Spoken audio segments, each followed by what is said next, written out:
On voit souvent dans le monde entier, donc chez nous aussi, des articles de journaux, des éléments sonores ou visuels transformés en dessin pour nuire une personnalité, un adversaire politique ou tout simplement quelqu'un qu'on n'aime pas. Ces actes, souvent commis par des non-journalistes que nous désignons par le terme de donneurs d'informations, arrivent malheureusement à accéder aux rédactions, à la production, à la diffusion et à la mise en ligne. Je veux dire que ces actes sont aussi souvent produits par des professionnels par nature du métier de journaliste.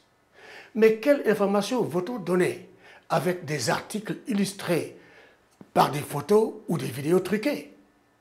En journalisme, les faits sont sacrés. Ces journalistes ont violé les faits, donc ils ont abusé de la crédulité des populations.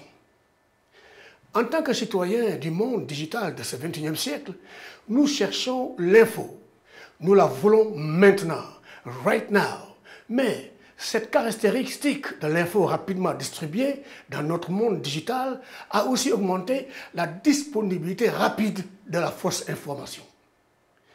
De nombreuses personnes tombent dans ces pièges tous les jours parce qu'elles n'ont pas développé la culture des news. Il leur manque cet atout indispensable à l'être humain de ce XXIe siècle qu'est l'alphabétisation aux infos. Comment reconnaître la bonne info de l'info fabriquée avec la masse écrasante d'informations que nous recevons chaque jour? Voilà donc un apprentissage vital.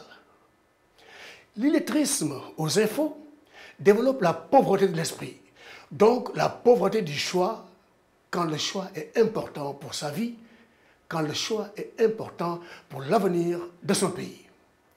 Au moment où notre pays souffre, entre autres blessures, de la pauvreté exacerbée par la hausse implacable et incontrôlée des prix, au moment où notre pays est blessé dans son honneur par un scandale qui plane sur notre Assemblée nationale et à quelques mois d'élections qui ont déjà handicapé la marche de notre pays, les Sénégalais doivent accepter de s'éduquer à comprendre que l'information qu'ils reçoivent affecte forcément leurs opinions, leurs comportements et leurs décisions. Le Sénégal doit donc retrouver ses forces de société riche, de société des grands débats intellectuels, de remise en cause des idées en toute démocratie. Le Sénégal doit renouer avec les grandes rencontres d'intellectuels, les conférences débats entre étudiants et personnes ressources, entre population et personnes ressources. Mais pour ce faire, le Sénégal doit redevenir un public informé par la réflexion et les analyses hautement universitaires.